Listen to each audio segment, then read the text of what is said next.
عرض ادب و احترام خدمت شما بزرگواران. در 3 جلسه گذشته راجع به ابزار، فرایند و همراستایی فرایندها با اهداف و استراتژی سازمان صحبت کردیم. اما امروز می‌خوایم وارد یک لایه عمیق‌تری از این بحث بشیم و اون چیزی نیست جز مقوله فرهنگ سازمانی. خیلی وقتا سازمان‌ها فرآیندهای خوبی رو طراحی می‌کنن. مراحل فرآیند کاملا مشخصه، چک‌لیست‌ها دقیق، نرم افزارها حرفه‌ای طراحی شدن، اما اجرا نمیشن. اگر هم اجرا بشن به نتیجه مطلوب نمیرسن.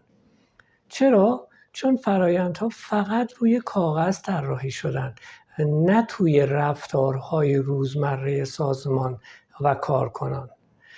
نهادینه سازی یعنی فرآیندها تبدیل به بخشی از فرهنگ کاری سازمان بشن، نه اینکه فقط به صورت یک دستورالعمل باشه.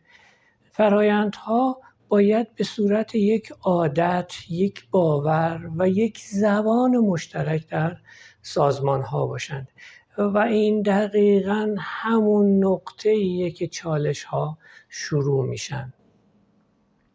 چالش‌های این کار و این نهادینه سازی چیه؟ یکی از چالش‌ها مقاومت در برابر تغییره. خب میدونیم که هر تغییری یک سری مقاومت‌ها رو با خودش حتی برای تغییرات فردی در خود فرد ایجاد میکنه، چه برسه در سازمان که افراد با پیشینه‌های مختلف، با تفکرات مختلف وجود دارن. چالش بعدی وابستگی به روش‌های قدیمیه که خیلی از روش‌های قدیم علیرغم اینکه ثابت شده که حتی اگر نگیم غلط ولی ایراداتی دارند، ولی اون وابستگی که در طی سالیان و تکرارهای گذشته انجام شده سخت میکنه کار نهادینه سازی یک فرایند رو که بازطراحی یا جدیداً میخواد به سازمان ابلاغ بشه. چالش بعدی، ما شرط کردیم که فرآیندها باید شفاف و قابل ارزیابی باشند. خب این شفافیت و ارزیابی که در فرآیندها تعریف شده خودش میتونه باعث ترس و نگرانی در پرسنل ما و همکاران و مجریان اون فرآیند بشه. و آخرین چالش اینه که گاهی موقع این تعریف هایی که در فرایند ما انجام دادیم، گفتیم فرایند باید شامل این پارامترها باشه، موجب سوء تفاهم درباره هدف فرایند میشه. ما فرایند رو برای رسیدن به بهره‌وری طراحی میکنیم و به بهره‌وری واقعی میخوایم برسیم، ولی چون این تعریف ها در دل فرایند نهادینه شده، گاهی موقع همکاران ما رو دچار سوء تفاهم میکنه که خودش باعث یک چالش بزرگ در نهادینه سازی فرایندهایی که طراحی کردیم میشه.